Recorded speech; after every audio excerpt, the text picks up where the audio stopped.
ओम शांति। 27 जून 2026 के ईश्वरीय महावाक्य की मुरली के सार में आज शिव बाबा कहते हैं, मीठे बच्चे याद से आत्मा का किचड़ा निकालते जाओ। मीठे बच्चे याद से आत्मा का किचड़ा निकालते जाओ। जितना शिव बाबा को याद करेंगे उतना आत्मा की खाद निकलती जाएगी और आत्मा पावन सत्प्रधान पवित्र बनेगी, स्वर्ग में उच्च पद के अधिकारी बनेगी। आत्मा जब बिल्कुल पावन बने तब घर चल सके। आत्मा जब पावन बने तब घर चल सके। प्रश्न, इस अंतिम जन्म में बाप के किस डायरेक्शन को पालन करने में ही बच्चों का कल्याण है? उत्तर में बाबा कहते हैं, मीठे बच्चे इस अंतिम जन्म में बाप से पूरा वर्षा लो। मीठे बच्चे इस अंतिम जन्म में बाप से पूरा वर्षा लो। स्वर्ग की बादशाही, स्वर्ग की राजाई बाप से लेना है।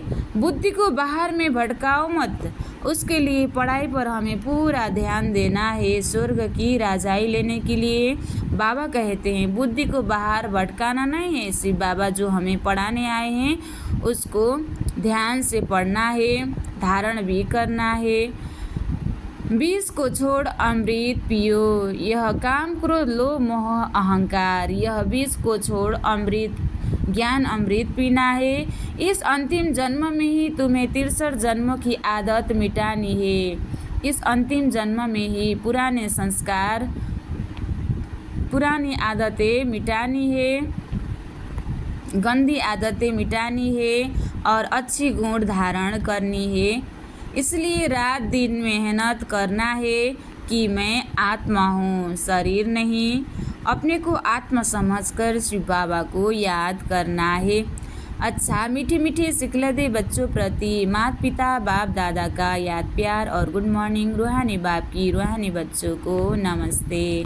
हम रूहानी बच्चों की भी रूहानी बाप दादा को दिल से याद प्यार और गुड मॉर्निंग। नमस्ते बाप दादा, नमस्ते नमस्ते नमस्ते। धारणा के लिए मुख्य सार 1 नंबर, इस एक जन्म में 63 जन्मों के पुराने देह अभिमान की आदत मिटाने की मेहनत करनी है। गंदी आदतें मिटानी है और दैवी गुण धारण करने हैं। देही अभिमानी बन स्वर्ग का मालिक बनना है। दूसरा, इस हीरे तुल्य उत्तम जन्म में इस बुद्धि को भटकाना नहीं है। पढ़ाई में ध्यान देना है, बुद्धि को नहीं भटकाना है, सत्प्रधान बनना है। अत्याचारों को सहन कर बाप से पूरा वर्षा लेना है। आज बाबा ने वरदान दिया है, संस्कार बाबा का वरदान है। साकार बाप समान अपने हर कर्म को यादगार बनाने वाले, साकार बाप समान अपने हर कर्म को यादगार बनाने वाले आधार मूर्त और उद्धार मूर्त भव। जैसे साकार बाप ने अपना हर कर्म यादगार बनाया है, ऐसे आप सभी का हर कर्म यादगार तब बनेगा जब स्वयं को आधार मूर्त और उद्धार मूर्त समझकर चलेंगे। जो अपने को विश्व परिवर्तन के आधार मूर्त समझते हैं, उनका हर कर्म ऊंचा होता है और वृत्ति दृष्टि में जब सर्व के कल्याण की भावना रहती है तो हर कर्म श्रेष्ठ हो जाता है। ऐसे श्रेष्ठ कर्म ही यादगार बनते हैं।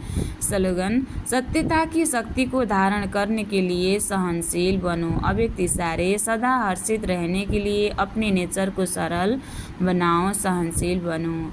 इस सहज योगी जीवन में अगर मुश्किलातें का अनुभव होता है तो सहज राज्य कैसे करेंगे? यहाँ के संस्कार ही वहाँ ले जाएंगे। देखो, आपके यादगार जो देवताओं के चित्र बनाते हैं उनकी सूरत में सरलता जरूर दिखाते हैं। तो जो जितना सहज पुरुषार्थी होगा वह मनसा में भी सरल, वाचा में भी सरल, कर्म में भी सरल होगा। उनको ही फरिश्ता कहते हैं। अच्छा, ओम शांति।